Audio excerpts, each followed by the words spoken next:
computer would stay on 5 gigahertz instead of 2.4, I'd feel better about it. Yeah. But it's not. It's wanting to switch back to 2.4. So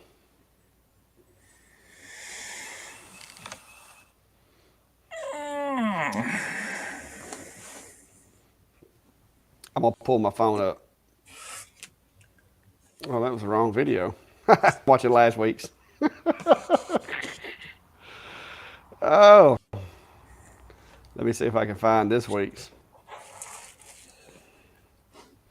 All right. Looks like we're live. Hey, Jack. Hey, Yeah, Mark. yeah, I started it, but I was gonna try to watch it on my phone. We go to Facebook. See if I'm blurry.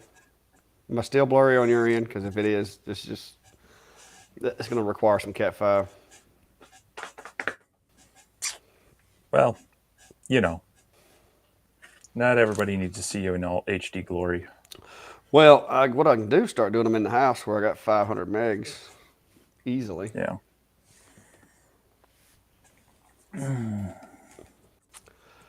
Yeah, it's showing it to be blurry.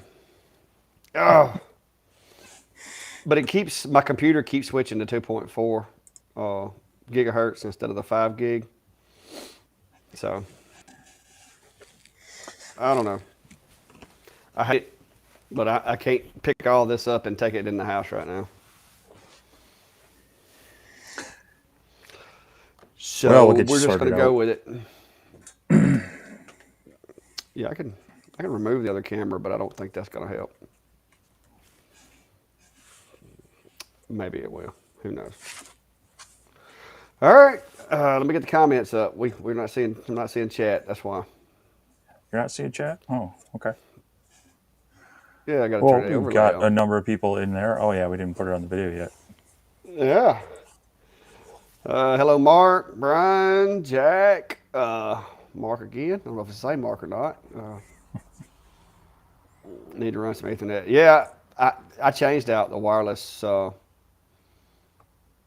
access point that I've got out here in the shop, but it's still not getting it. So, sometime this week I will be, I guess, digging a trench. Anybody want to come dig a ditch? It's a long way to the house. I I'm gonna did that figure for out. I my got to. shop years ago. Well, I tell you what I'm gonna do. I'm gonna get my box blade. I'm gonna hook it to the tractor, and I'm gonna take and drop one of those root tines down about 6 or 8 inches deep, and I'm just gonna drag a crack all the way across, and hope there's no phone Yeah, lines or you anything there. can get by with that up down there. I had to get it down about 16 inches, so, and that was with a 4-inch trench spade shovel, and my dad helped Yeah, me. So Brian. Yeah, Brian. 2.4 has greater range, but it also has shorter bandwidth, less bandwidth. And even though I think I've got plenty of bandwidth, I think the problem I'm having is latency because I'm going through so many access points. I think that's what's causing my problem. So, but I've got a gig of internet. Yeah, I've got all. Trust me, I've got TP-Link mesh network set up, and it works great for other stuff. Not so much for streaming apparently. But I will have me a run of Cat 5 put in. I'll be doing that sometime this week, I guess. I'm just going to do away with wireless. I'll change the mesh router out here into an individual WAP. Have my own network here.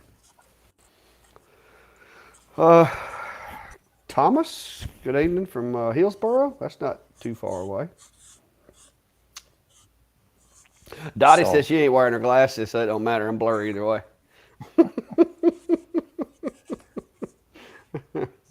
I don't know. If I could get it to stay on 5 gigahertz, it does better, but it just keeps swapping back and forth. Y'all ain't gonna recognize me when I do get it fixed. Next time I'll just do it in the house. I'll just do it in the house next time. All right, so 50 people. So we should have plenty of folks in here, but nobody's asking anything yet, Steve. We have done our job too well. Wait a minute. well, Penny just dropped Did one you? in there. Somebody asked me if I figured out the doormat. I sure hope so. Hang on, let me go get that guy. Well, it's so darn blurry. You can just look at the picture of it, guys. I'm a little disappointed right now because I worked really hard trying to get this network to stay on 5G and it won't. Well, now Let's I'm see trying what to. we got. Penny's asking if anyone's engraved and cut chipboard, and this is the remnants of it. This is about 16th inch chipboard. If that's what you're talking about, it's kind of a backer board for photos and such. I actually did a video on this for making custom gift tags and such, and it does work. It's a You get a little bit of extra charring on the edge that just wipes off with like a paper towel. I'd have to go back and look at my feeds and speeds for that. But yes, it is possible, and I believe this is with a 10 watt, so definitely with the 8 through 20, it should also do just fine. But you know, maybe check that out. Check out my video for some of the settings if I can't find them here in the next little bit. Roger. Yeah, Brian, I've got it set up as a mesh network right now, and I like that, but I may end up having to switch it so that it'll quit putting me on 2.4. I just like having it to where I only have one SSID for the whole property. But yeah, Blondie, yeah, I will be putting some cat down. I may not use cat 6, I may stick with 5E, but it's cheaper and I can get the same speeds out of it. But yeah. Talks about enclosures. Yeah, nothing wrong being proud of you. Right, yeah, the enclosure, guys, it's a beast, I will say. Now, here's a question for you. You used a lot of 3/4 inch material on that, right? Oh yeah, the whole thing's 3/4. It's a Do little you more think that's? expensive. It's a little I was more gonna say, expensive, but it works better. do you think since it's primarily stationary that like half inch would have worked for that in most of it? It it it would have, but then I'd have had to frame it with like some 2x2s or something like that to give me something to screw to make it secure, I believe. But yeah, I mean, you could. I started to do one. I started to build it out of Luan. I started to take and just build a 2x2 frame using 2x2 pine, just cheapest wood on the market, and then basically skin it out with Luan. And the only reason I didn't is because with the lift and the way I mount cables and stuff like that, I like having that 3/4 inch material because it's really hard to mount let's say mount a camera and stuff like that uh, in thinner material because then your screw's going to come all the way through. So you either got to glue it or staple it or whatever. So I just like the 3/4 inch material, and to be honest, I would probably have went with 1/2 inch, but the little hardware store here in town, they don't carry the 1/2 inch double sanded like that, and all they carry is 3/4. So it was either pay a little more for the sheet or drive 35 miles to get 1/2 inch. So I just paid a little more for the sheet, and I wasn't planning on moving it, so weight really wasn't an issue. I will say this: the 3/4, as far as noise and vibration, the 3/4 does a lot better as far as I can turn the laser on and have it air assist on, and you can't really hear it outside the machine, outside of the enclosure. So I do like that side benefit, I guess you could say. Sure. But yeah, this is 3/4 inch ply, Blondie. It's basically a cabinet. Was what the cabinet makers around here used to do a lot of cabinets and stuff. It's really thick, really multi-layered. Hang on, I'll get you a piece of it. I'll show you. Really thick, multi-layered material. It's sanded and it has a stainable finish on both sides. So, but it's 3/4 of an inch thick. Quit looking at me. But it's got a lot of layers. So, but yeah. So Well, guys. I got a question up there from Yeah. Eric. Just watching your welcome mat video, is wondering if you can go into more detail on how you kept the middle of the letters from falling out. Yes. Let me get Lightburn up and I can demonstrate that. Because that's the only way. I mean, I tried to describe it, but I understand it's a little hard to follow.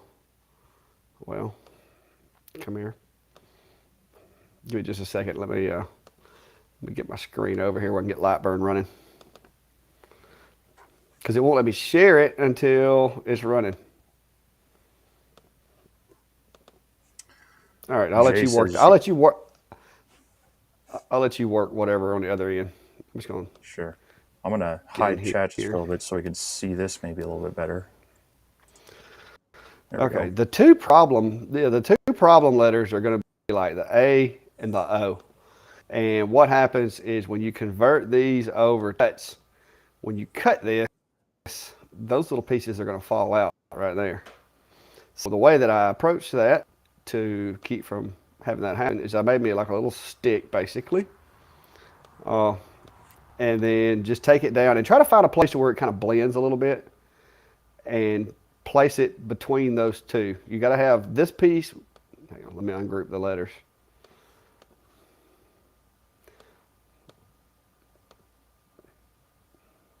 Well, let me let me let me back this up.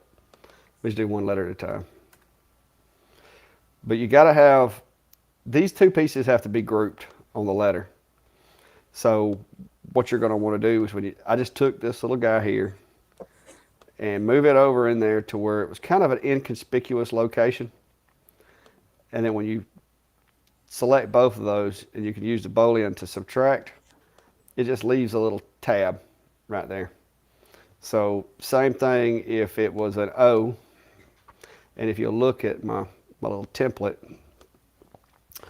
and you do the same thing. I just made a little square, just enough just to give it a tab. Take that guy, and I put it down at the bottom so that it wouldn't be as noticeable, like right here. And then if you select this guy here, then you select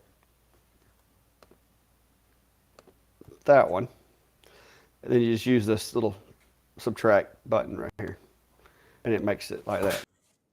So that's how I did that to keep from. And you got to do it on the letters that have the little dropout piece.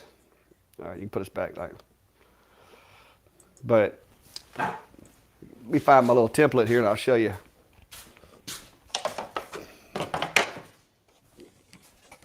So what that translates to, if you look, you'll see right there. There's where that little. Like I said, the smaller you can get away with, the better. See that little? There's a little tiny piece of material right there. And then in the O, I did the same thing. You can see it right there. Now, it didn't really show on the rug because I made them really thin. So you have to look really carefully. I had to bring it back in because everybody was giving me a hard time because they didn't put B's on there.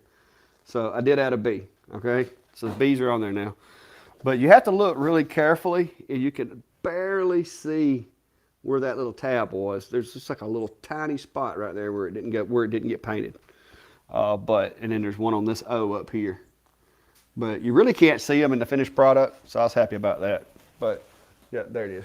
Mm-hmm. But that's how I accomplished that because I didn't want to use the stencil, military ammo can type font. But you only got to do it on the fonts that the fonts that require the little piece to keep from falling out. I was trying to read comments. But anyway, that's that. Okay, What this one? No.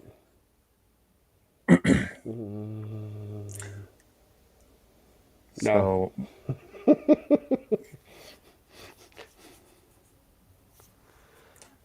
no to the 3/4 inch solid pine. I mean, you can do it, but I wouldn't make a habit of it. Oh, it's going to take a while. It can be done. The edges are going to be a little jagged. So if you're planning on cutting the inside where you can't get to it with sandpaper, But I mean, you can do it. I've done it, but it doesn't do the best job. The last, I'd say, third of the cut is going to be a little jagged because of, like we've discussed before, you're so out of focus, you start getting more burning than you do actually obliterating the material, and so the cut gets a little rough. So Yeah, with there's various materials that you can go thicker on, but my recommendation is anything over half inch. It's not going to be reasonable from a time frame or a consistency standpoint. I mean, you run into any glue pocket, sap, knot, imperfection in there, and you're probably going to have a really tough spot that it's not going to go through. And like Clack said, you're going to have a pretty rough cut on the bottom side if it gets through all the way. So I would use it for marking, and maybe use a scroll saw or a jigsaw or something like that if you've got that to really cut it out and then sand it out. Yeah. Blonde. I think I'm not sure what she's talking about. But yeah, USB is not an option. The shack here where I live, my shop is about it's close to 100 yards, probably not quite 100 yards to where my uh, gateway is. So yeah, not an option. It's going to have to be cat. I am less than that 300 foot threshold where I got to start using step ups, but definitely going to need a Cat 5 Yeah, USB. That's a guideline, not a rule. Well, yeah, but I still don't. It's less than 200 feet, so I feel strongly that I won't need any step ups or anything. Yeah. Let's see. Joseph is asking about your camera setup in the EnclosureZilla. Looking for a camera that'll cover anything. It's in the video as far as the link to it. I can look for it, but you know how my computer gets. I guess I'm blurry already, so it doesn't really matter. But I'm using the. Hang on, let me switch to my handy. Where'd my other camera go? Hang on, let me add my other camera, and I'll let you work it. I took the other camera off a while ago because I thought it might have been causing a problem. But I'll show you what I got. And there's a link in the video. I'll let you deal with that. But there's a link in the video where I built the machine. But this is the camera here. It's a little fisheye camera. And I made me a little mount out of some acrylic that I cut on the Mon port. And basically, I just put it right over the top of the work area. But it's a fisheye lens camera, and the view, get you over here where we can see. Hang on, the machine's off. Let me power this guy up. It's gonna get a little noisy. Where I get it to let me update my overlay here.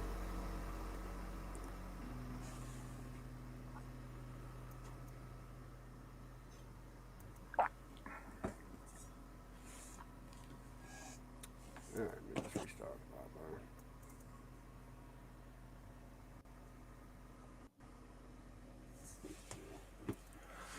But that's what I'm getting out of it. I'm getting the whole bed. Now it's not 100% accurate, which, like I said, most cameras aren't going to be. But as far as the center of the workspace, it is very, very, very close. And you can see like if I draw, I'm just going to draw a little circle on the corner of this material here. All right, nobody look. Don't look in the laser box. I'm drawing a little circle there.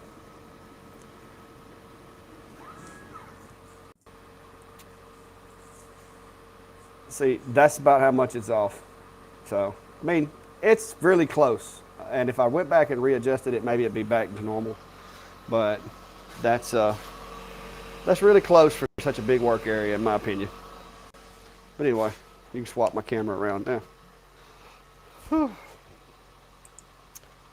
Oh, I mean, you try and do the same thing at the same time. All right. Mark's asking about a phone case. Feels like plastic, but looks more like wood. Do you think a diode would engrave it? I'm going to say it probably would. I'm not going to say whether you should or not.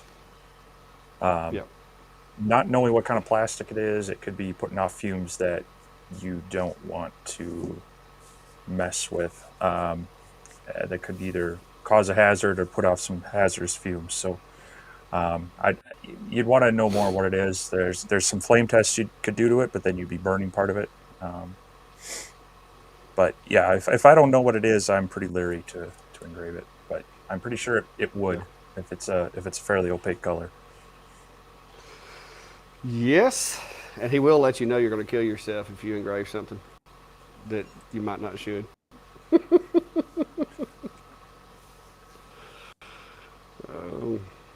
Okay, All right, maybe this Forrest one. is saying he's new to Lightburn. He's got a D110 watt. He has no problems in XCS, but in Lightburn, his access is reversed. Watch video after video, can't get it any help. First thing I would check is the origin.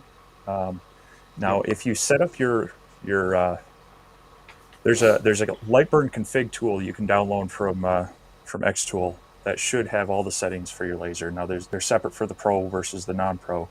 But if you use that, it should have everything set up right that you could just select that device, get it on the right COM port. But in there, if the origin is wrong, so the X tools, they like to go in the upper left versus a lot of them go in the lower left. That will cause some access messing with it. Otherwise, you can also, if it's just your drawings that are reversed, you can also just reverse those using the toolbar at top. So yeah, that's where he's showing the origin setting. You want to make sure that matches where the laser itself thinks home is. And so for the X tools, it's always the upper left. Whereas a lot of the other diodes, you're going to see it in the lower left. So that would be the first thing I check. And then if it's just your artwork that's reversed, then you can use the mirroring tool to flip it over. But yeah, the setting you're looking for is right here. With any of the X tools, whether it's a Pro or a non-Pro, make sure your origin is top left corner. And it's like Steve said, the Acer, Atom Stack, a lot of the other Garble machines is going to be bottom left. So that's more than likely that's what your problem is going to be. Is you need to take that. You need to make sure you select that top left corner for origin. But anyway, let me get back there we go. Back to my screen here.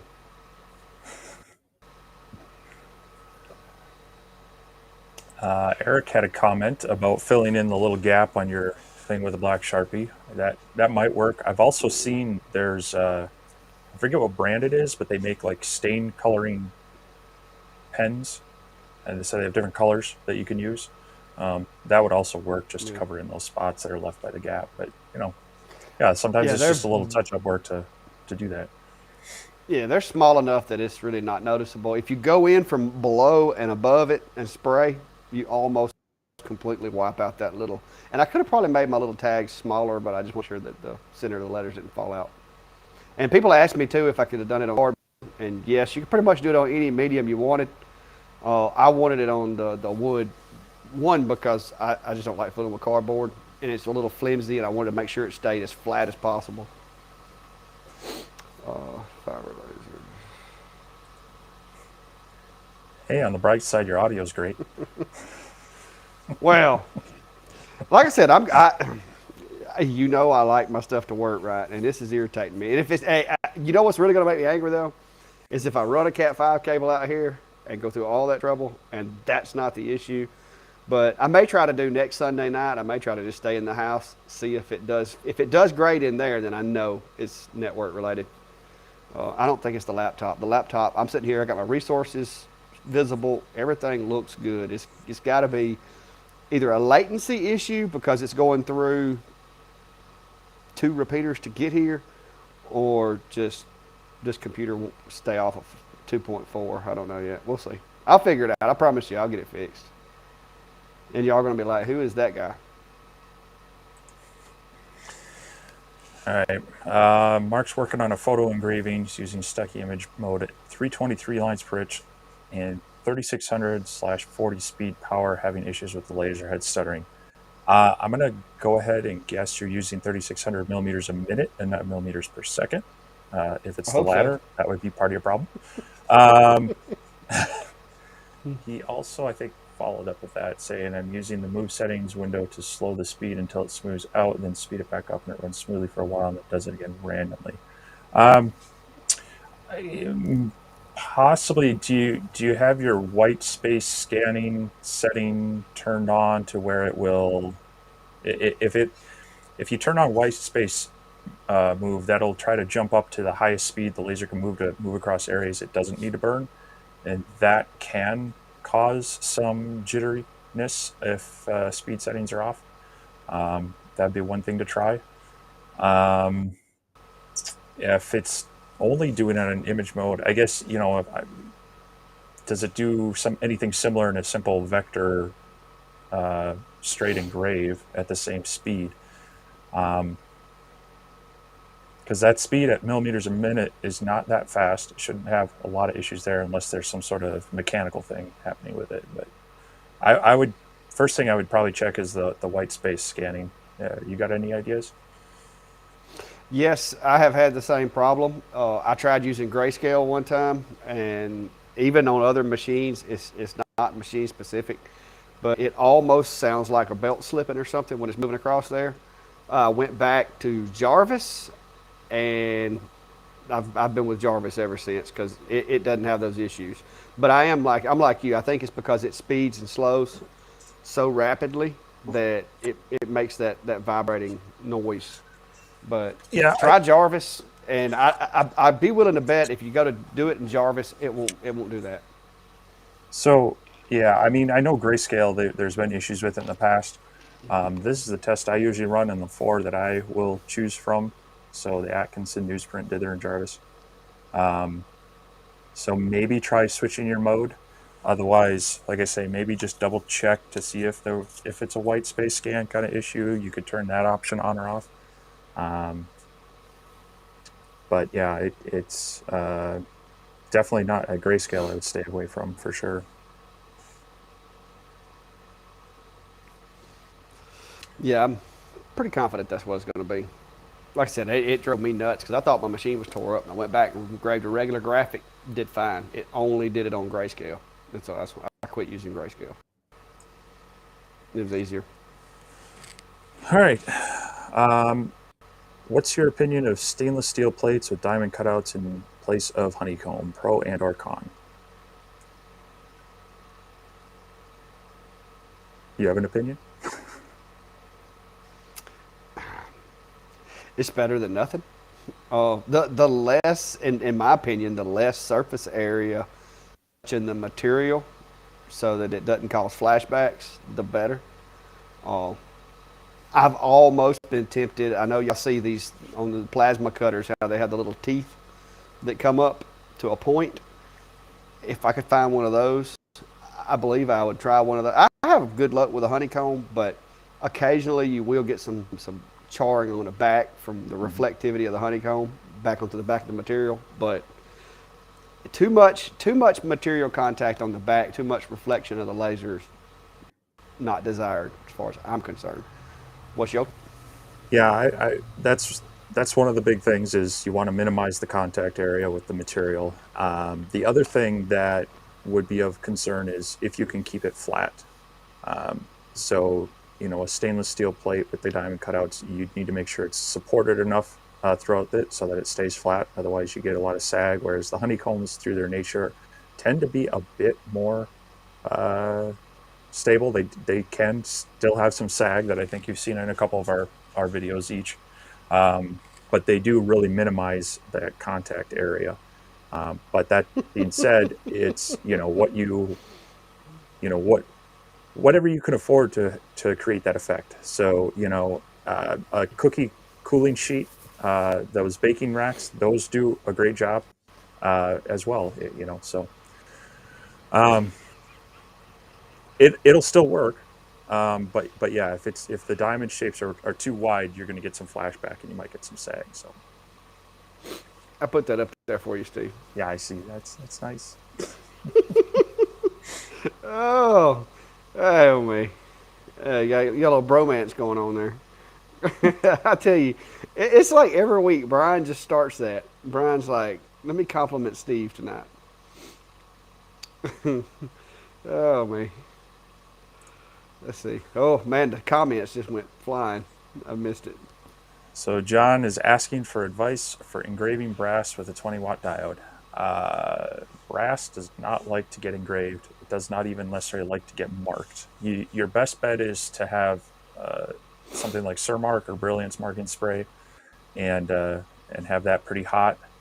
But it doesn't work well without a fair amount of power. That's just one of the fallbacks. I mean, even on a CO2, you can't touch it.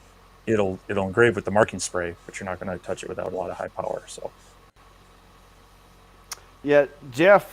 Yeah, I'm just fuzzy all over, and I don't mean like fuzzy. I mean, yeah, I'm having some bandwidth network something issues. We're gonna get it worked out though. I promise.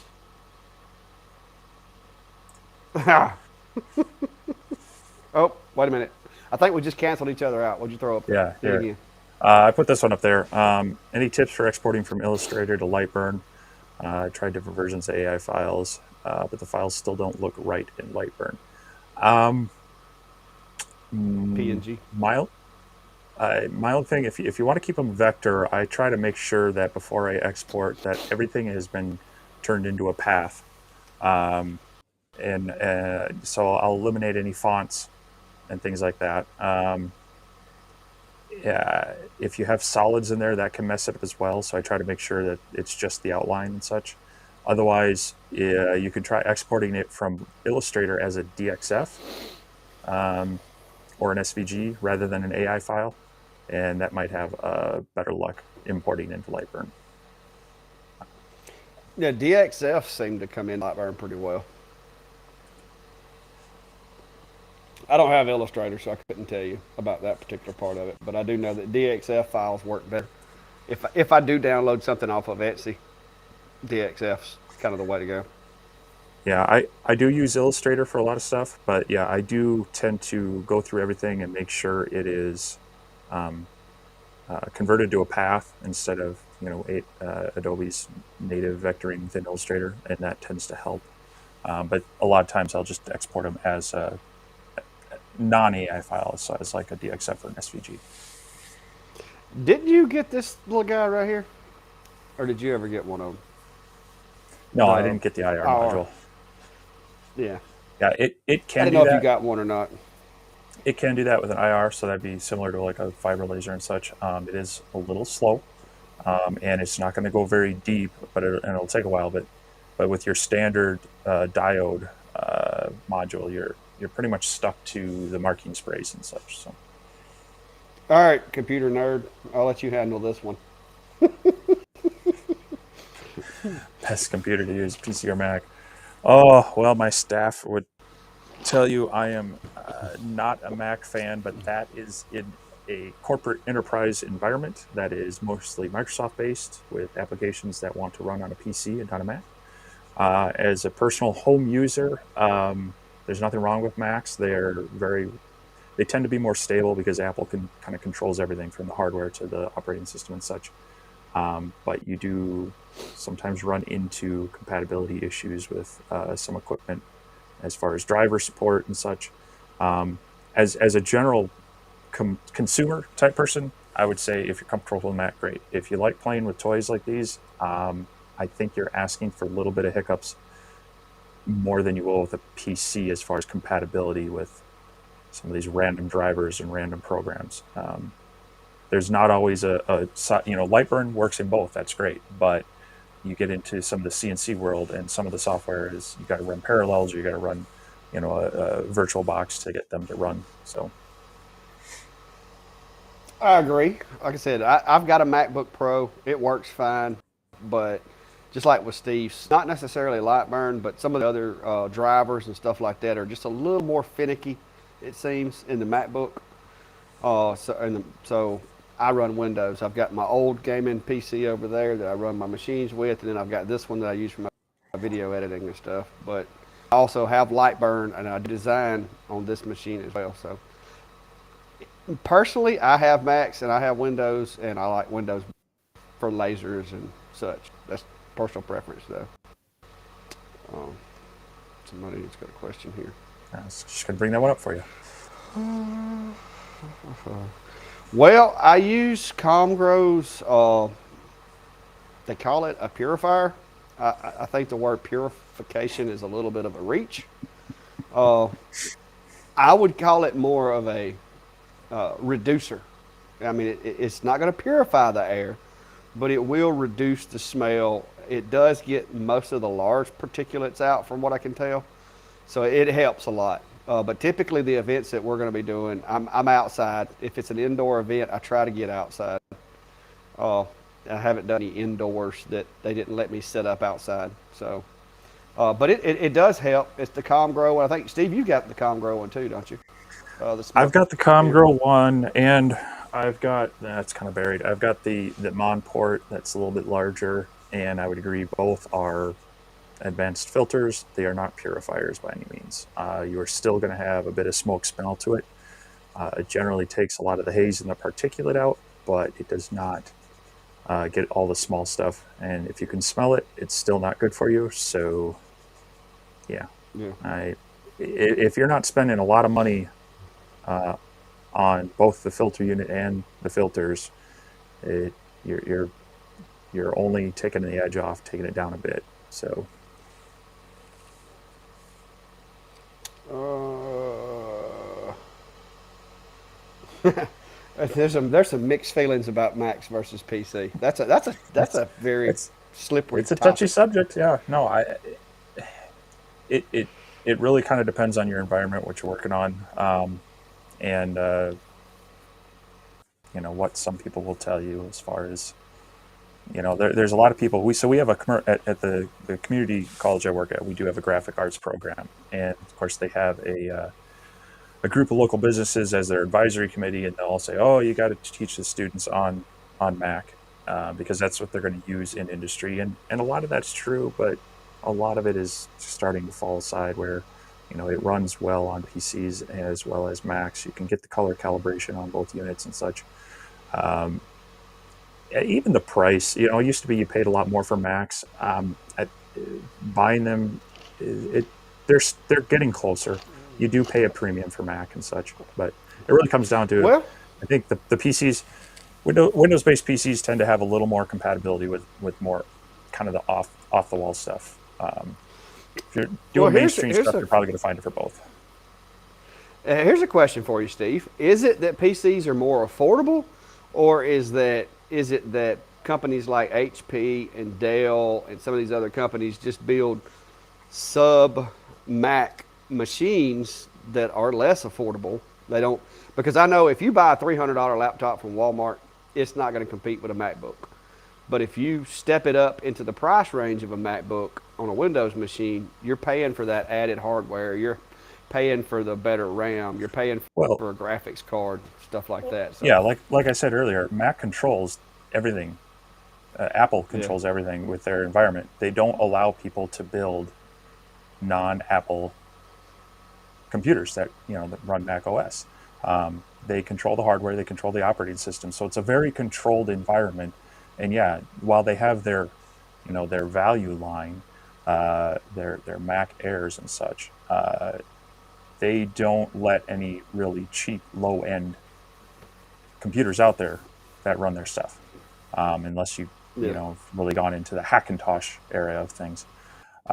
So that is part of it, but um, if you just look at the main brands, your Dells, your HPs, and such for Windows-based computers versus Macintosh, for equivalent computing power, they're not that far off.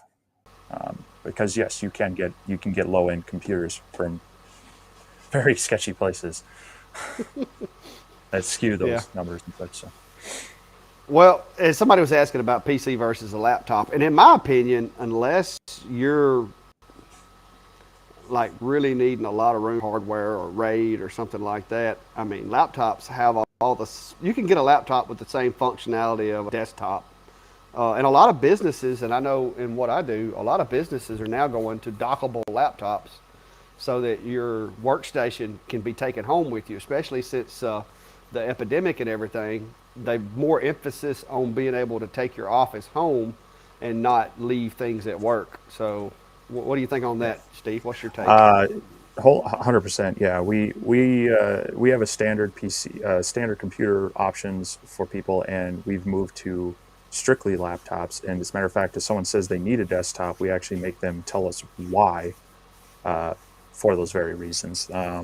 There's very few cases. I mean, even in gaming, you can get a decent laptop that can run quite well. Um,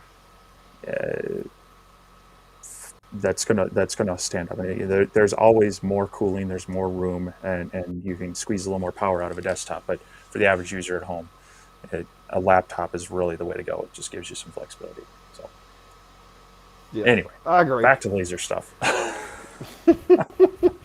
Hey, well, technically, computers are laser stuff because, yeah, I mean, if you're going to do laser engraving, you subpar computer that you can't design on or that you can't, build Mhm. with. Because there are some softwares like Adobe Illustrator, Photoshop, and stuff like that. There are some softwares that have minimum requirements, and if you fail to reach that minimum requirement, you're going to be upset when you start trying to do your designing. Yep. Yep. Well, and my friend Mark recently got a Trotec laser, and he is a huge Mac guy, and he was very bummed to find out he had to get a Windows-based PC to run it because they have their own proprietary software to run it, and they do not have a Mm, Macintosh version. So, yep. Uh, Eric, I did see that, and I saw that little teaser about some CNC stuff in there. So Lightburn is going to be putting on, I think it's a 2 or 3 day kind of seminar expo thing, and it's in Central Illinois, if I remember right. Um, and I think it was, maybe it's only 2 day, but it was like $125 for the event, which includes 1 year of Lightburn included with it. So if you're like me and you've paid for the bigger version, um, that's actually a pretty good deal. But yeah, I think in that little video teaser, they showed some CNC content on it. So I was kind of curious about that myself. And I don't know, I got to look at the dates of that. And because it's not that far from me, I think it's only about maybe 7 hour drive or so. I may, I may check it out if I got the time. yeah, I don't want to post this, tag this comment, but YouTube might get me. But Brian, no, it's straight out of the shack on my portable. It comes the box is mounted. There's a video if you're going to go back and just do search my video content for portable, and you'll see the mobile shack there. But it just vents beside the enclosure, not off the side of the smoke heater. Uh, There's one that I think you've played around with this on yours, haven't you? I know I have with my CO2, but I yeah, haven't played with the diode yet. yeah. It with a 10 watt, it's going to take a minute. And yes, that coating that they put on those things is baked on there. It's pretty good. I actually had to run 2 passes with the 10 watt. I haven't done one since I got 20, so I don't know what to tell you as far as with a 20. But that stuff is stubborn. You may want to, like I said, you may want to go ahead and just set it for 2 passes. And Steve would like to point out to you too that don't be breathing the smoke. Thought I had one in here done, but I don't. I've got But one, yeah, but I think it's up at my mill. I got one that I screwed up on, and I had to use it as I did a test grid on it, and I used it as a toolbox up at the sawmill. I just painted it just back repaint green. it. Just repaint it. That's Yeah. what I did. Oh, wait a minute. There's a question for you, Steve. I'm pretty sure 36 one.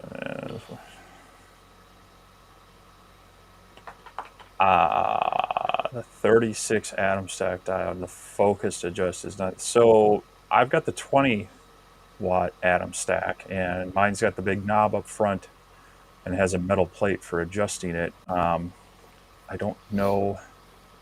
I haven't looked at the 36 watt atom stack yet in detail. I think it's the same.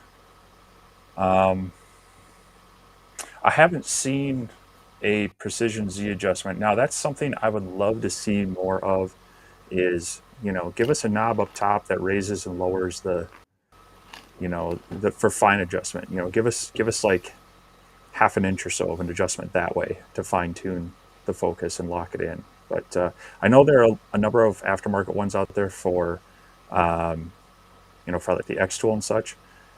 So I'm sure it would be possible, but I'd have to go back and look at the mounting feature. That's where having 3D printer and a little bit of design skill would definitely help. Well, while we're making our wish list, I want a knob at the bottom to where I can adjust my focal point that way. That would be nice. That way I could make it a longer focus or a shorter focus. That'd be nice too. Try using it later.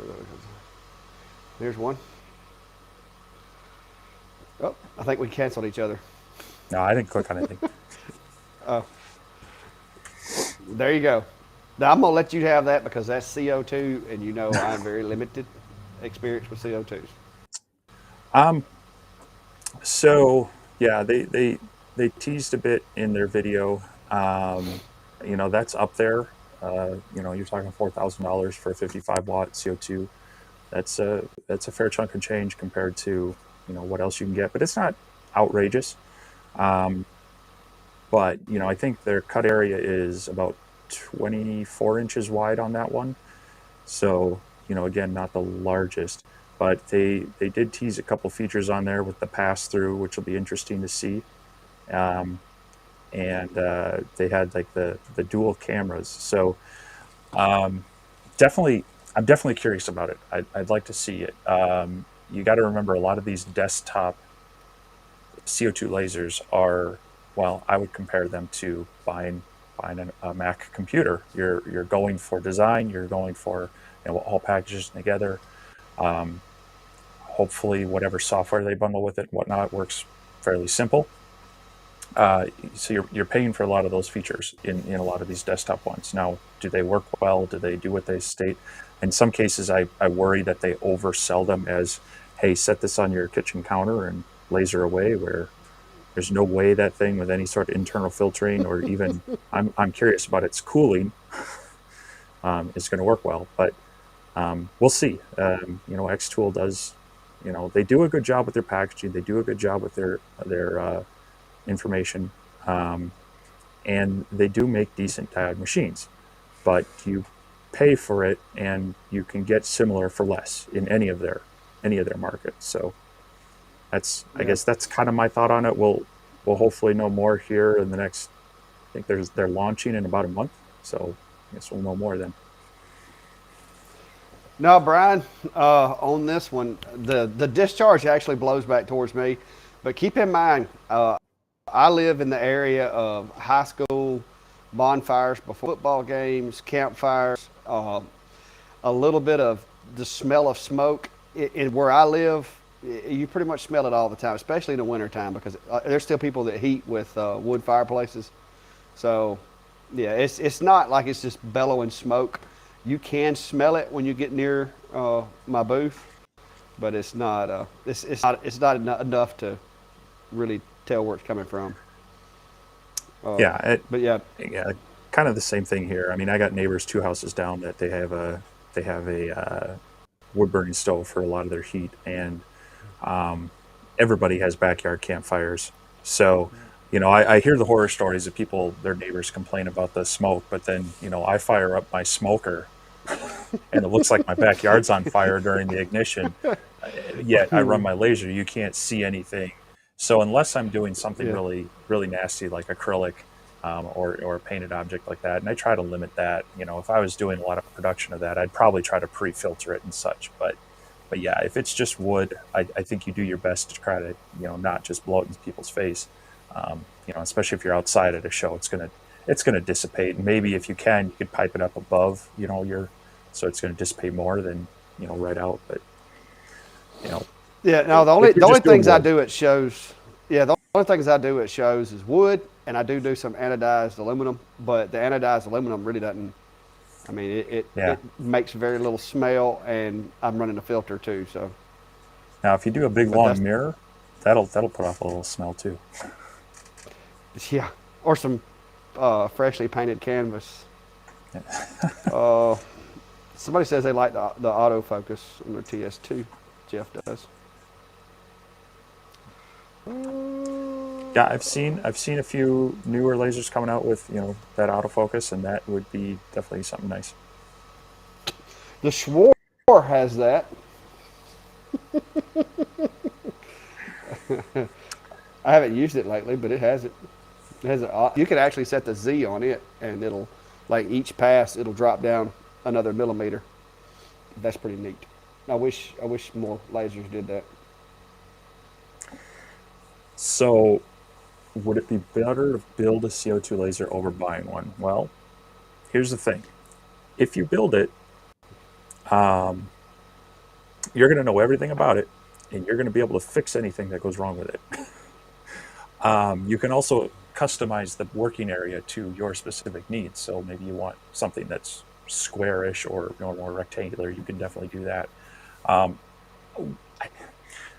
Without having any experience in CO2s, you might struggle a bit. So in some cases, it might be good to find one that's inexpensive and then play with it and then use that to retrofit your own frame.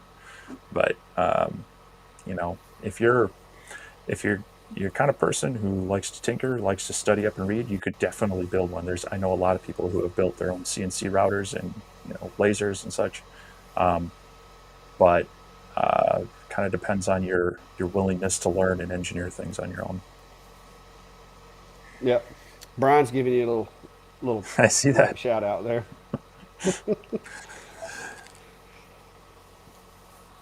See, I have to deal with this a lot. Uh, how about you, Steve? How do you feel about this? I know what you're going to say.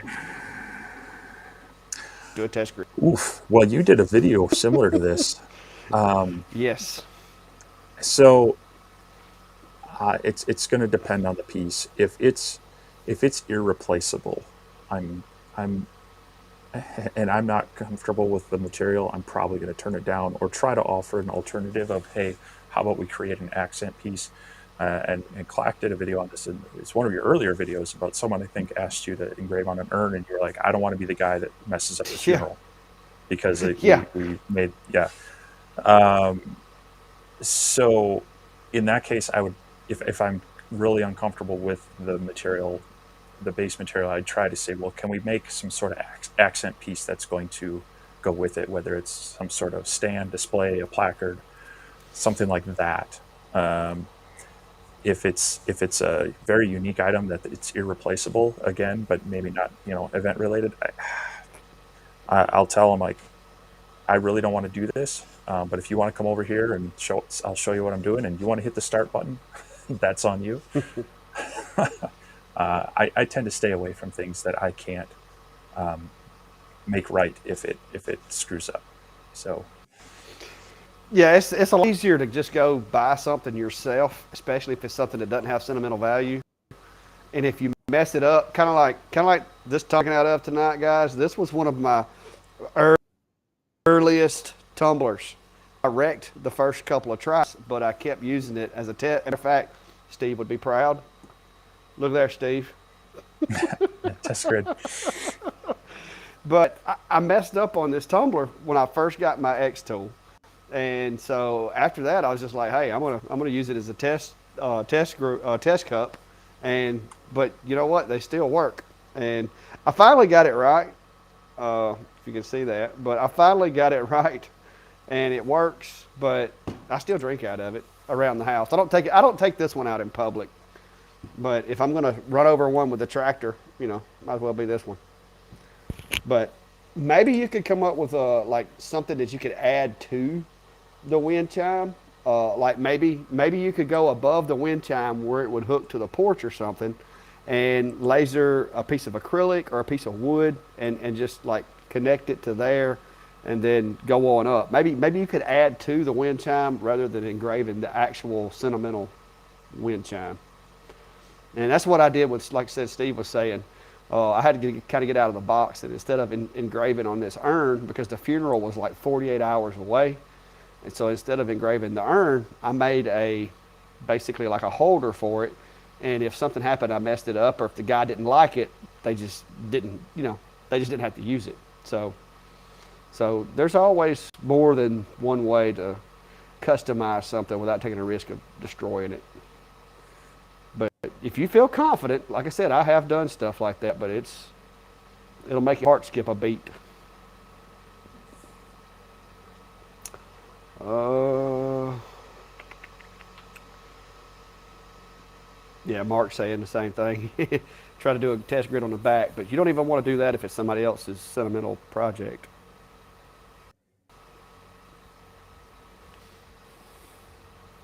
Don't try to earn on earns. Hey, the little holder I made for it was actually quite a hit. They liked it, and I didn't risk destroying it.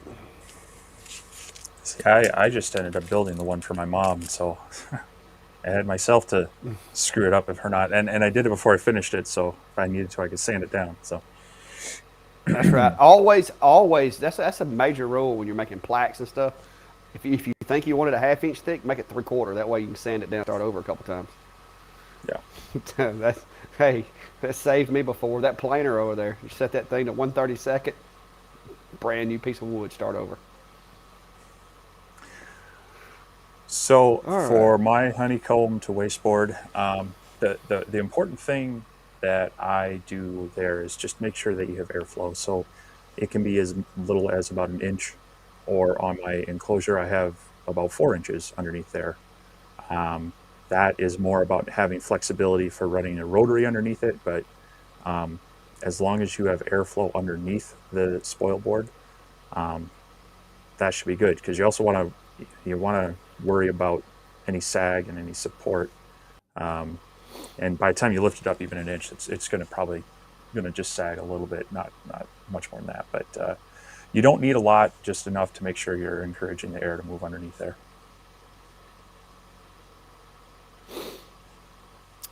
I don't know what this goes with. I missed something. He's wanting a CO2 laser that's 2 foot by 4 foot. He was the one asking about building it. So Oh, okay. Yeah, yeah, yeah. yeah, yeah, that's definitely you use the aluminum extrusion panels to build that. That's a popular way to build them, and then it's just a matter of getting your gantry set up and your rails and such in there. All right, Brian took a break from giving you compliments. He's commenting.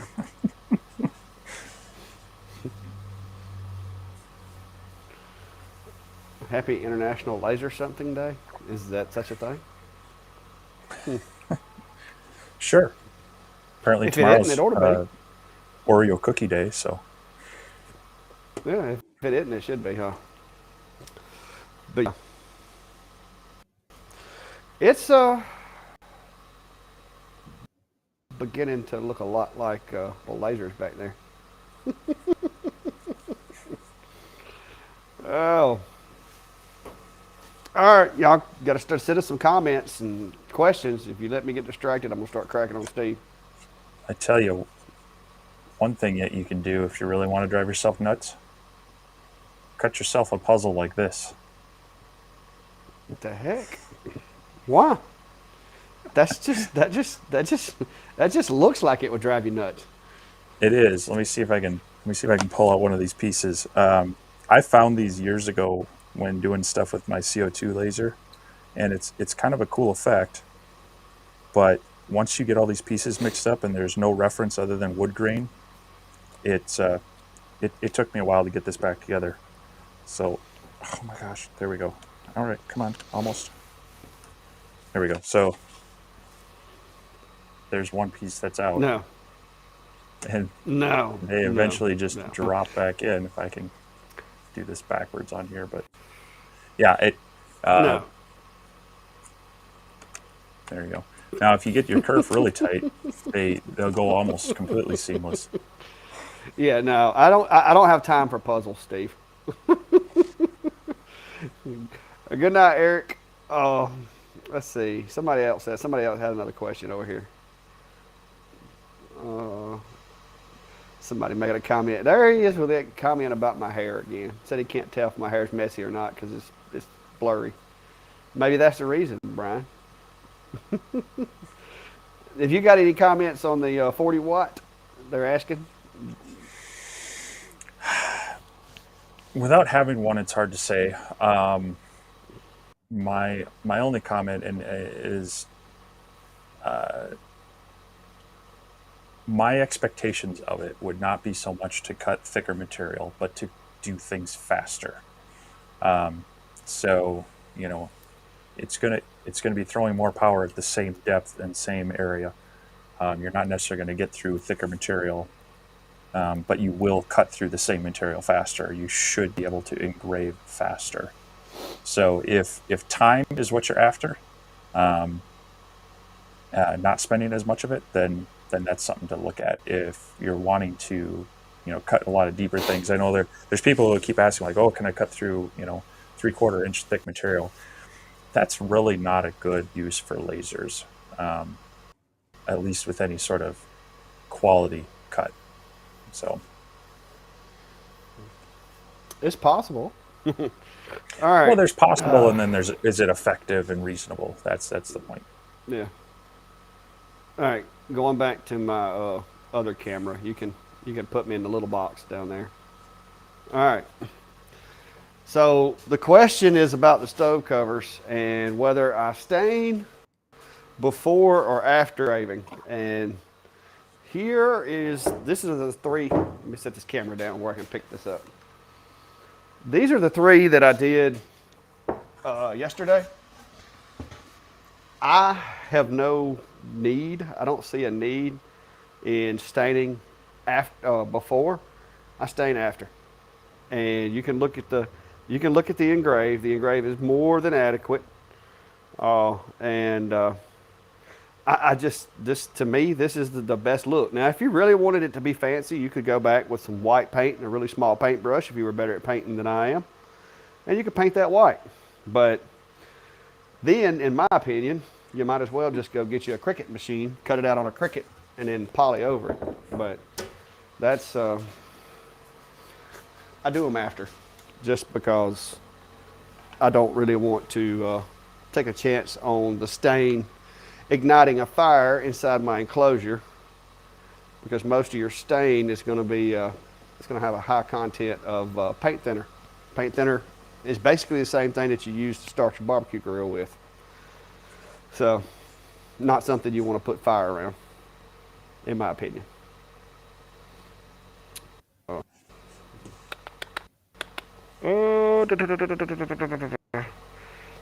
That is, hang on, I got it wrote down. 35.5 inches is the actual honeycomb area. I think it's 37.5 inches overall. That's the nivel. Me and Steve both have one. It's 37 by 19 3/4, maybe. To the outside of the black is 17 3/4 inches of actual honeycomb material. I was going to measure mine. Mine's out of the way. Yeah, mine's in the enclosure, but it's 17. It fits. I can tell you this because I had to write it down. A piece of 35.5 inch by 17 3/4 inch material will fit on the honeycomb itself. So it's a Nivel is the name of it. I think me and Steve both did reviews on it and have links in the description if you want one.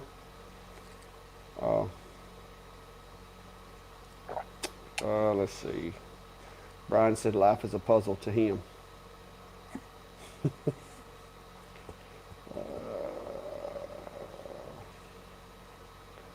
Okay, I'm waiting to find a comment. There it is. Robert says it's 37.4 by 19.68. That's what Robert is saying. So that's Robert right there.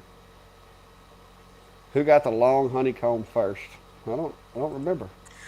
I think you did, because mine got the first one they sent to me just got lost in, I don't remember who was shipping it, UPS or Postal Service or whoever, but it went somewhere and just stopped moving. So then they had to send me new ones. So, but I think we had the invite from the place about the same time, but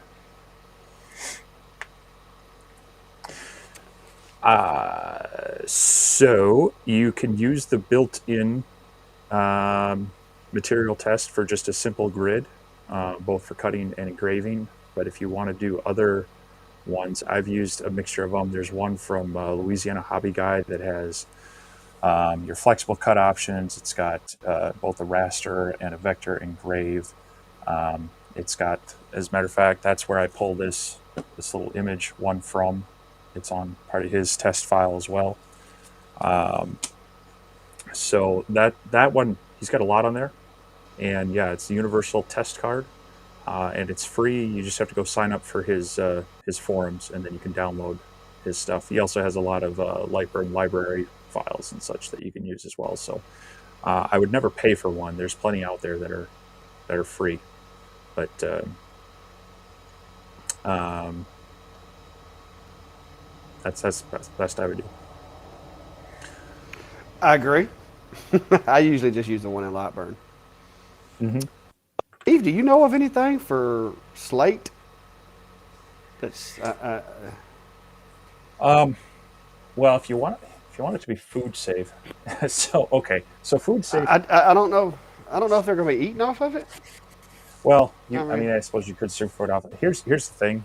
Um, there's food safe out of the bottle, and there's food safe after completely cured. Um, if you want a food safe finish, you need to go with like your typical cutting board oil and such. That'll soak in and do similar. Um, what I have tried, I've just started playing with mine is just any sort of like a um, well, what I did on the last one, I wasn't worried about being food safe per se.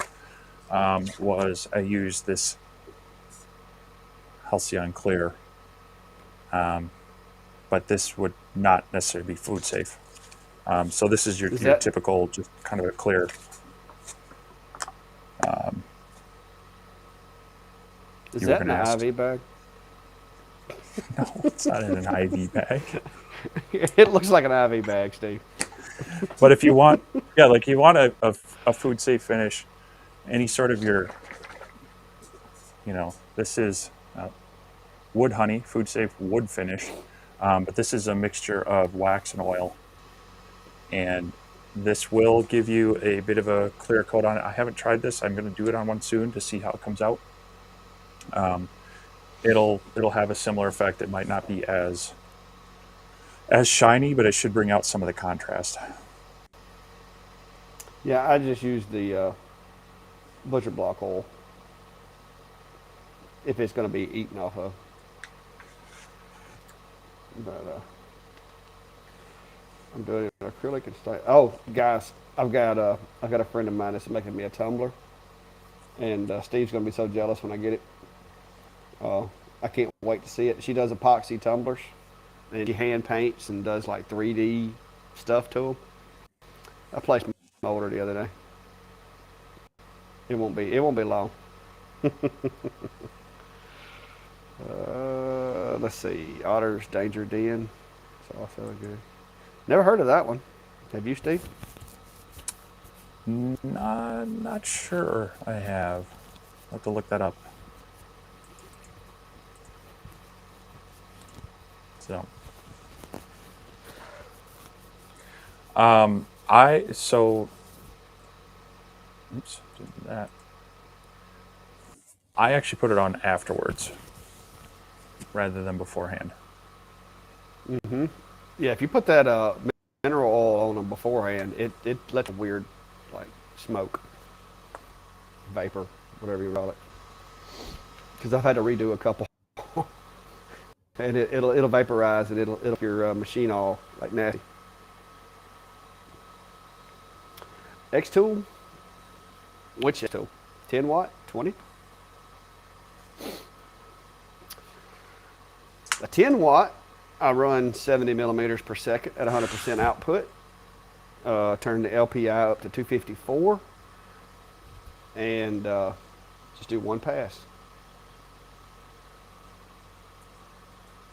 I haven't done a tumbler on the 20 watt yet.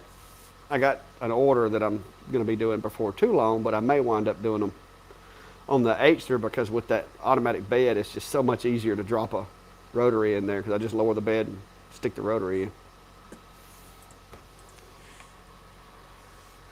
The 10 watt, 100% power at 70 millimeters per second for black. And the lighter colors, you're going to have to walk the speed down a little bit. 50 or 60, 50 to 60 for white, blue, green, and purple, because those reflect blue light. The closer to the white or blue you get, you have to walk your power down. Now, Yetis are a little tougher sometimes than, say, your Hassel Outfitters or your Academy Sports. So you may want to do a test if you're planning on doing a bunch of them. The last Yeti I did was a pain. I had to crank the speed way down. Yeah, I just took a look at Otter Danger's Den. They've got an online script that creates it, and it looks very similar to the output that you get from the built-in tool in Lightburn. So Cool. both would be good options. How do you engrave on flask without warping them? I'm guessing you mean you got it too hot and it caused the metal to buck. Is that what you're referring to there? Because I did that once. I thought I'd cut a hole in it with a 20 watt. This little Fill it with water. flask. The flasks you get online. No, you just got to dial the speeds down. I finally on the speed, but you got to go faster. If you're going to run it at 100% output, you just got to go faster. If stainless is starting to dimple or sink in a little bit, you're going too slow. Speed it up, and then go find the right. But like Steve would tell you, it's all best to do a test grid. There you go, Steve. Now, I'm gonna be honest with you. The Dollar Tree stuff engraves nice. Like you can go really fast without a whole lot of power. And that stuff Yeah, but comes how right about the off. $5 tree stuff? $5 tree. Oh, that is a $5 tree. Huh. I've never had a $5 tree store. We have a Dollar Tree store. Isn't it like the $1.25 tree store now? I think they still call it the dollar store, but nothing in it's a dollar I know. anymore. Yeah. No, I've picked up some things there. I actually need to I need to grab some things again. So Oh, WWSS, you said. yeah, well, he also said that your instructions are very clear. Wish your video was as clear. Oh, Brian, dude.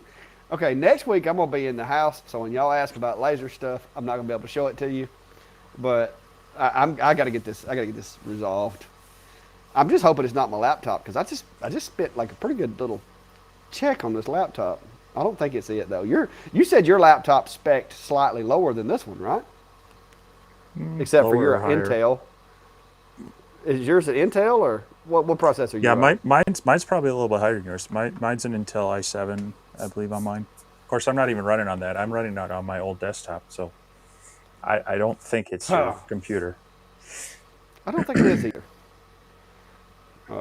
Because I have got right here. I've got an AMD Ryzen 7, 6800 hertz, with 8 cores, 16 logicals. I've got, let's see, 32 gigs of RAM. Plus, I've got a NVIDIA video card. So, I mean, this thing should not be having any problems. I think it's going to be network related. I may even fire up a live from inside the house when I get through here, just to see if it fixed the problem. That's a good idea. I could just load everything up, take it in the house, and just do a little quick live in there. Make fun of my wife, kids, or something. Then you'll be kicked out right back to where you're at now. Nah, we've got an agreement. She's not going to kick me out. It's not until after the spring honeydew list, anyway.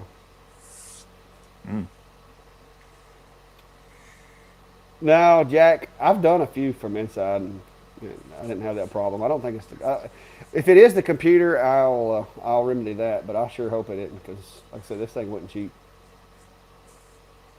What's going to be really bad is when I get this network problem fixed. I'm going to find out that the laptop I had worked fine. Yeah, Tim, already got that. That's not working. My house, y'all got to realize now, I'm not This is this where I live, where my house is. Hang on, let me pull this up. It's not. I'm in a subdivision or anything where I'm in an attached garage. Uh, it's a pretty good ways. The house is actually away from where I am currently. Let me go to satellite view.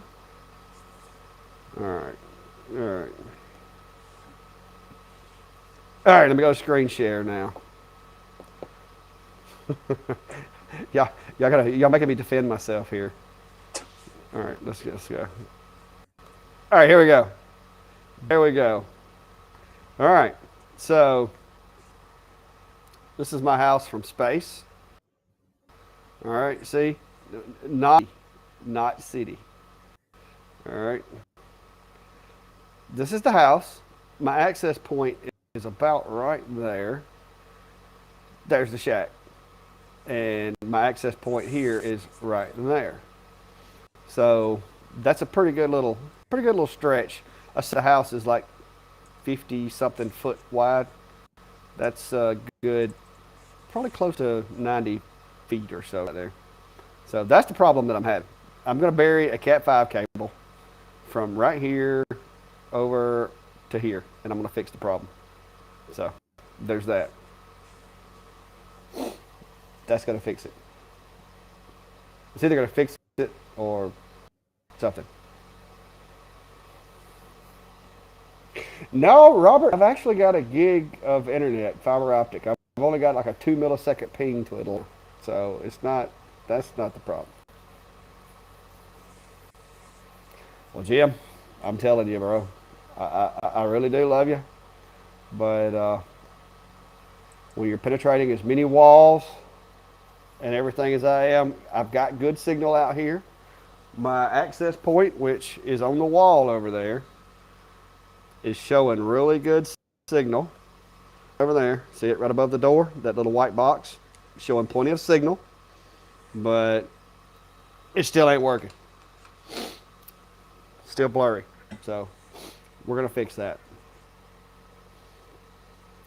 I need an external antennas point of sight system, but I just rather bury a cable instead.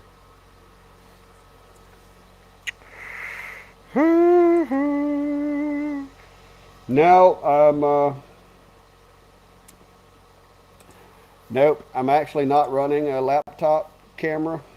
I'm running a Sony ZV-1, and it is set to 1080p. And this is my laptop camera, and this is my GoPro. And it doesn't matter which camera I go to, I'm still furry.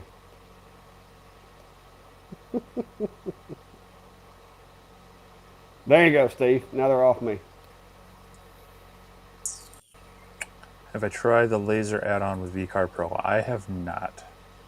I pretty much stick to Lightburn for my laser control stuff since I have it, and leave VCarve for the CNC machine, CNC router, since that's all I use that for. Maybe if I put a module on my Onefinity, but I don't know why I would with the variety of lasers I have, unless I wanted to do something really ridiculously big, but then I could just use tiling and such. But no, Lightburn's purpose built for lasers, VCarve for CNC routers, and that's where I'm curious about Lightburn coming out with CNC control.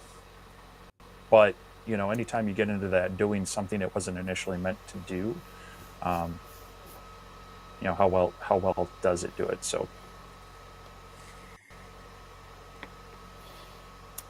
if they make it where I can work one of those with Lightburn, I may have to get one. I did see someone was selling a decked out Onefinity down in Birmingham. I was like, well, hey, there you go. But they still wanted $5,000 for it, so didn't figure that was in your play around with something budget. No, if I'm gonna, I don't know. I ain't got room for it right now anyway. Eventually, I'll probably end up getting one, but right now I'm just having too much fun with lasers. And I seriously think that before it's over with, like the diodes are going to get crazy powerful. It's like an arms race with all these companies, and they're gonna keep getting more powerful. Mm.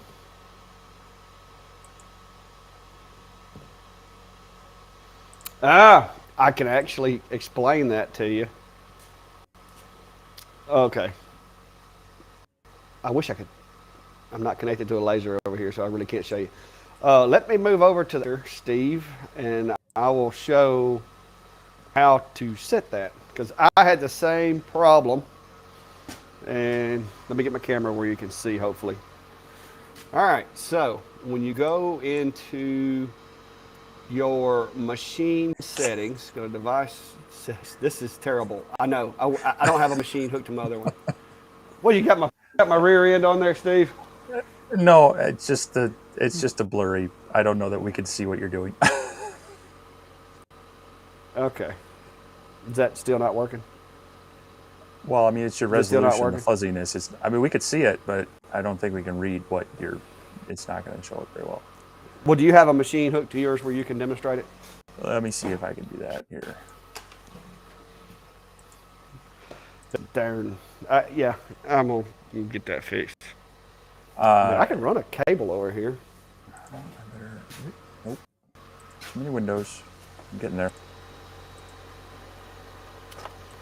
Share screen and I can run a USB extension over here, I guess, but all right. So let's see here. did you get it? Which one do I want to mess with so I don't really actually break something? You want to go into your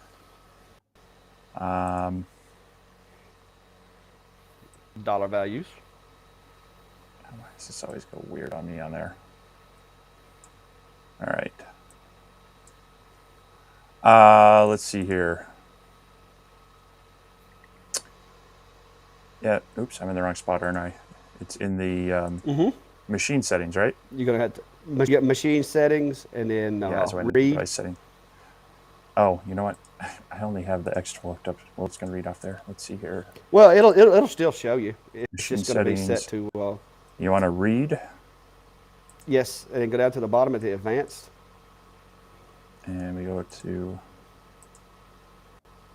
Okay, and when you go down, you'll see X axis max travel and Y axis max travel. And when you put the extensions on, you have to change the Y axis max travel to whatever your extension is. And like with the H, it'd be 850. What's the Right. X tool? Is it 800? I don't know about the extended one. Yeah, it's around that. So it's basically changing your 130 or your 131 Gerbil setting here or here, and you could even do this through the console if you were really brave. So like Sculpt Fun, you can actually extend both. You'd want to extend your Y and your Z, but this is the setting you need to update as well, and you want to change that value to your millimeters that you're changing it to. So Yeah, you want to put that as your overall work area. If you don't, what you have to do is you have to home it. It'll move 400, and then you home it again, and it moves another 400 or whatever. But if you change that to the total work area of your machine, then when you hit home, it'll go all the way back to the home location without stopping. yeah, I had you- that you problem change with this the number, Acer. change that number, hit right, and then it should update that for you. But I had to do that with the Acer when I extended it because I was having a double home every time. So that is how you do it. And if you're ever wanting to check your Gerbil settings, there's a nice PDF spreadsheet that has all the various settings in there. Drop that in the chat window so everybody can see it. It's a good reference to understand what those various things are. So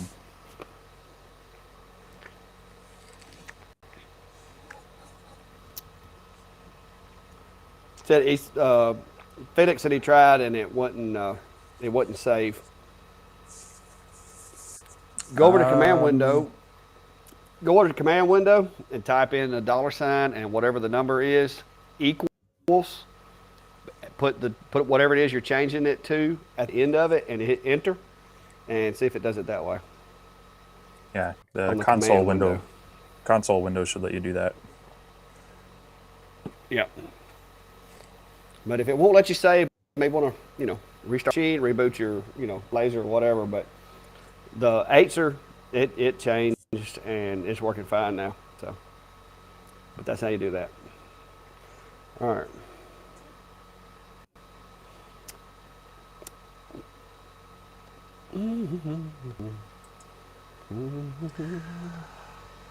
As far as the new Orter rotary chuck, I hope to be able to tell you within a few days. I Lucky. should have one showing up this next week. And I'll definitely be testing it out. Well, I'll be testing it out obviously on the LaserMaster 3, but yeah, I'll be trying it out with a few other lasers. Probably put it on the X-Tool and the Acer. Still got the Comgrow around, so I'll try to test on a number of them. In theory, yes, as long as you got the right pin out a wiring adapter for them, then it should work fine. And the Comgrow and the Acer use standard plugs, as far as I understand and remember. So it shouldn't be an issue. Mm-hmm. So they're all pretty much the same. It's just about then calibrating to the driver board you got. So Yeah, I think the Acer and the O'Toole will use the same pin out. The X-Tool is the only one that has that weird crossover thing that you have to do. And hopefully we'll get to try one more Chuck rotary, if we ever hear back. Mm-hmm. Here you go. Here's your one.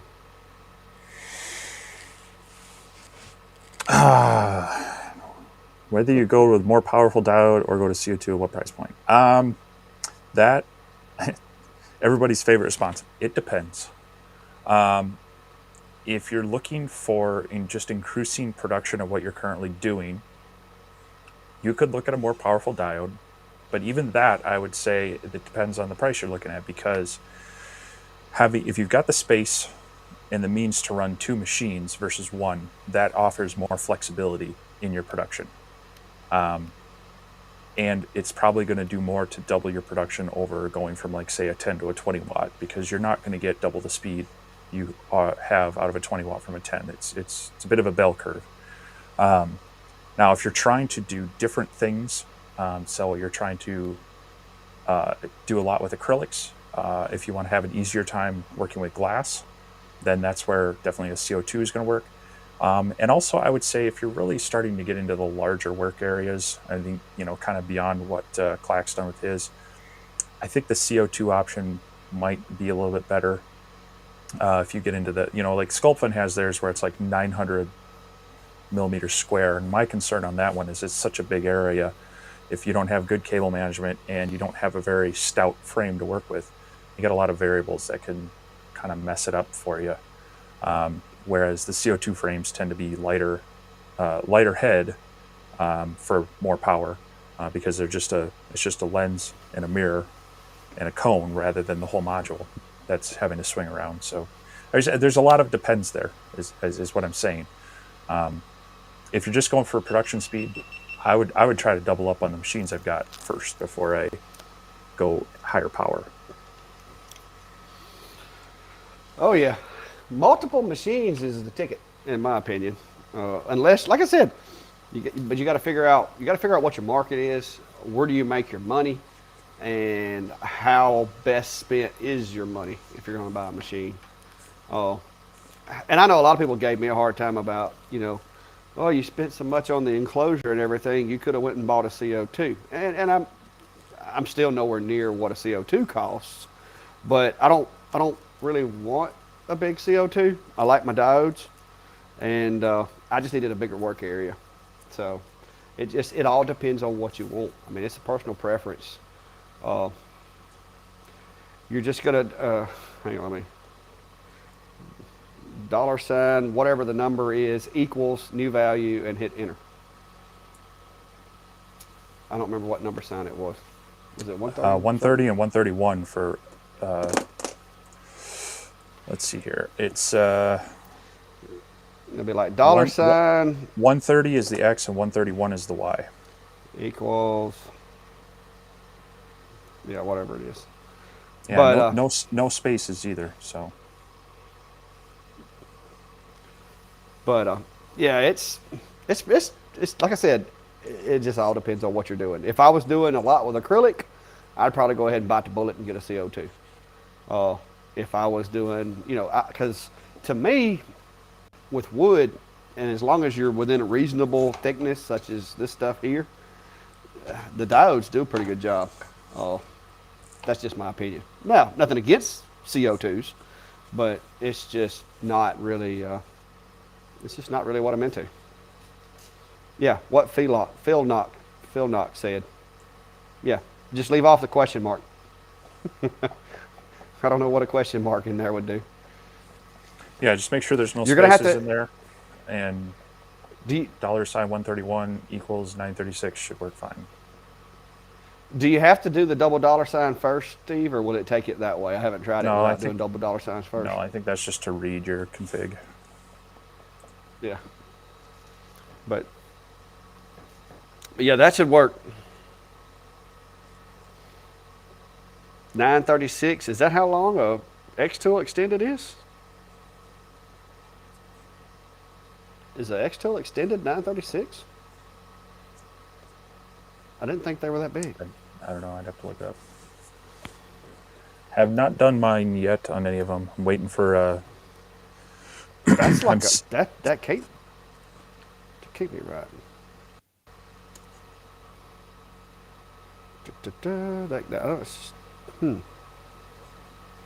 Let's see. Let me check because I don't. That sounds like that's way too long. Let me look at the specs. Yeah. It says 930. Oh, that's not the usable area though, is it? Yeah, well, I guess it is. It says 930 by 430. God, yeah, that's long. So yeah, I guess it would be 930. It says 930 on their page. So I would probably put 930.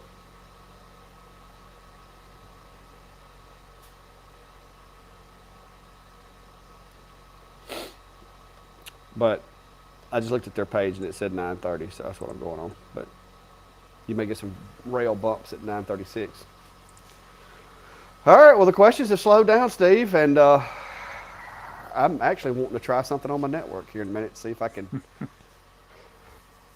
turn off the 5G. I guess I'm just going to have to set this up as a separate SSID, dump the mesh network, and see if that fits, because I'll just have to make sure I can reconnect to each network. But yeah, guys, enjoyed it. I should have for those of you that like seeing me get tortured or stung by honeybees, I should have a video coming out in the morning. I got the bees handled today, and we got stung once. Thank you there, Jack. Yes, if you hadn't already, hit the like, subscribe, all that good stuff. And if you haven't, And go ahead and join our listener Facebook group. It's where you can go and chat with everybody throughout the week, ask questions that not only Clack and I can answer, but other people within the group. You can share what you're working on. It's just out there to continue the conversation, as always. And so that's been growing pretty well, and getting more traction with people throwing things out there. So definitely hop on there as well.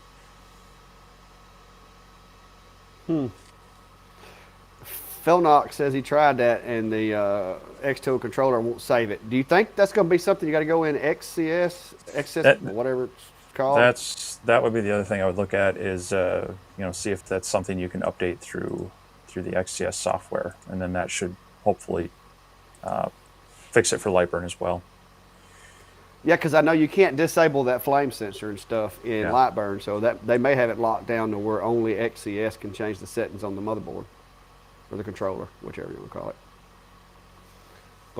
But yeah, well, I thank you there, and yeah, Brian, I'm probably going to wind up dragging some Cat 5 cable. I mean, that would eliminate any possibility of that being the problem.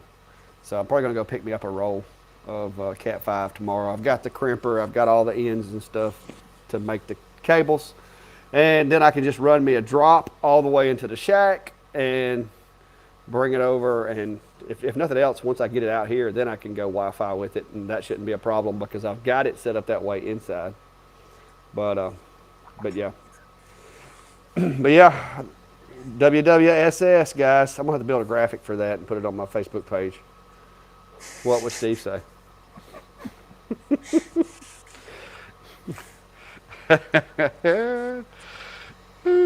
Yeah. What would Steve say? All right, guys. Well, appreciate you. And like I said, if you haven't already, go check out that Facebook group. And if y'all see me pop back up live here in a few minutes, I am going to go inside to make sure that it's not my computer and throw one up in there in here just a minute, I guess. That way I can sleep tonight because I won't be able to sleep tonight thinking it's this computer. But y'all have a good night and come see us next Sunday and we'll hang out again and try to get some information out there for you guys. I hope you found it helpful, entertaining, or just came to see Steve, whichever the case may be. Thanks for stopping by. We'll see everyone.